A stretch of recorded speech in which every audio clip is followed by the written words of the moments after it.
Hey, good morning, everyone. It's Tractor Man 44 here. Everybody's got a workshop always ends up with a little bit of junk. People bring you by stuff all the time, that can't be fixed, or they want you to fix, and sometimes you just can't for whatever reason. It's not worth it, whatever. They don't want it back, so you end up throwing it on a junk pile. Well, today we're going to make a junk run, and the good thing about it is I found out just recently that junk prices right here had jumped up a little bit. They're right at $200 a ton. So though I don't think I'm going to crack a ton, I'm going to knock one heck of a chunk out of it. It'll be worth, getting it down there and paying for my gas and everything. And it's actually better than just letting this go straight to the landfill. Because like I said, I've been living green since before living green was cool. I've been recycling everything off of job sites and stuff, for 40 some odd years, back when people just turned their nose up at it, you know what I mean? But not anymore. Well, here we are, loaded down. We're ready to head out and go to the junkyard. I don't have to tell y'all, always got to make sure you have your load secured. I got 3 straps on this particular one, but I've got large pieces that are holding the top of the pile intact. As long as I have those 3 main pieces, in this particular case, tied down or bound down, it's going to hold everything in place. You'll see some pretty scary loads going down the highway. Look at there, brand new strap, $9.99 at our local farm store. There's not a thing on this trailer that's salvageable. We get the good out of everything. So hey, we're going to run this down to the junkyard. I don't know if they're going to unload me with the grapple or if I'm going to have to throw this stuff off. But it's a pretty hefty load. These 3 big appliances are up here are just literally stacked completely full of sheet metal clippings, stuff off my lathe, out of the metal shop, just all kinds of small parts and pieces and stuff. So there's a tremendous amount of weight in every one of these 3 appliances. So like I said, if I can, I'm going to go ahead and prop the camera up and try to get a little video down there while we're unloading.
Well, hey, I had so much fun on that first load.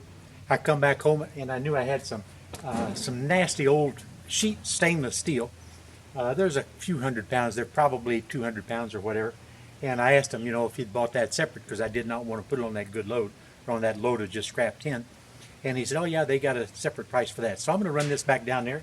And in the meantime, I went ahead and threw together just a couple of buckets up front of some old communications cable, some old control wire and things of that nature, and some stranded extension cord material, like cut off of different motors, appliances, and things like that. So I got a couple buckets of that, and there's one bucket of motors, and I got one bucket of breakage, like cast aluminum gas valves and things like that, and also a couple of pneumatic tools, which is considered cast breakage. And oh yeah, and then there's some aluminum beer cans, well, they're soda cans, and then some other strips of aluminum from door frame stuff. So I'm just going ahead and make another trip down there. He's really only 6 miles from here, so it's not that big a deal. And I'm in the mood to get rid of this stuff, and I'm going to make another trip real quick. And then I'll show you the bounty I got on the first load. Yeah, heading back in for a second load. Here's that little bridge over that little creek we got to cross. It's always a little rough right here. Nice little wading creek for the kids. This time I'm not going over by the crane. I gotta go up here to the dock because I've got precious metals, as in non-ferrous metals. I got aluminum, stainless steel, some motors, just stuff like that. A little higher price, but still ain't gonna make no money. It don't matter though, cleaning up the junk. Well guys, believe it or not, here's a D6 cat. Complete cat. Sitting here ready to be dismantled or whatever and head for the crusher. It's actually got a pretty sharp looking Briggs & Stratton pony motor over on the other side. And it kind of has indication that it's ran within the last couple of years, looking by the black in the exhaust and everything. Well, it is kind of a shame to see something like this. I mean, obviously the undercarriage is probably worn plumb out, there's a ton of work that would be required. But as long as that motor would turn over and run. Look at there, Briggs & Stratton pony motor. Here's another John Deere, seen better days, sitting here. It's definitely rebuildable. And look, it's got the fancy Roll-O-Matic front end. So this is probably early 50s John Deere. Well, that wasn't bad for 2 quick trips. Like I say, they're only about 6 miles away from here. And this a guy I've known from the time, well, I've known him since the late 70s, I guess. But he's still in there running the crane and everything. That was the guy I was talking to in the crane, if you happen to see me talking. But at any rate, junk right now is $200 a ton. I had 2.2 tons, so that first load was $220. And that's pretty cool because that, if it weren't for going down there and being recycled, it'll just go in a landfill somewhere. And I've always felt good about that, but I've also felt good about having a couple extra dollars to spend. And then on the other one, I had aluminum cans, I had cast aluminum, I had sheet aluminum, I had electric motors, I had low grade stainless steel, and I had aluminum stainless steel mixture. And that second load was $75.60. So all told, it's $295.60 all told, for just a few hours of messing around. Now, of course, it took a lot of time piecing that together, throwing it in a trailer over the course of the last several months. But again, it's stuff that I was going to throw away anyway. This way, it's just kind of good. It's helping the planet, helping my own pocket, and it's helping Uncle Sam, because I'm one of the dummies that do it like you're supposed to. I have to claim all this, and I will. Of course, you deduct your expenses and all that stuff, but this will all be claimed just like normal. I pay my taxes on it and everything. So everybody benefits, and the main thing is, we're not polluting the planet with more and more stuff that won't biodegrade for forever. Of course, metals, ferrous metals, are a lot better than plastics and things like that. I mean, some of this plastic PVC and stuff, it's got a 500 million year, breakdown, life expectancy, or what do you want to call it? I don't think they call it shelf life. But anyway, ferrous metals, in just a few hundred years, it goes back to Mother Nature. And the thinner the metal, the quicker that happens. Oh, right. We kind of build a lot of stuff around here, so we do everything low budget. There was a really nice power takeoff shaft laying there off of a bush hog, and It's got a inch and a quarter. It's got an inch and an eighth welded end on it, but anyway, that has actually broken a weld and come apart. The shaft itself, the universal joints are good and tight. The telescoping, it's a full inch and a quarter telescoping part takeoff shaft, and it's excellent. And the universal joint on the other end actually has a brand new grease fitting in, and it's still got fresh grease in it, and it is very, very tight. I don't know if you guys have priced one anytime recently, but this is an expensive thing to have to buy whenever you're doing these little projects like myself and my much older brother do. And anytime you can pull into the junkyard and trade them pound for pound, you're making money.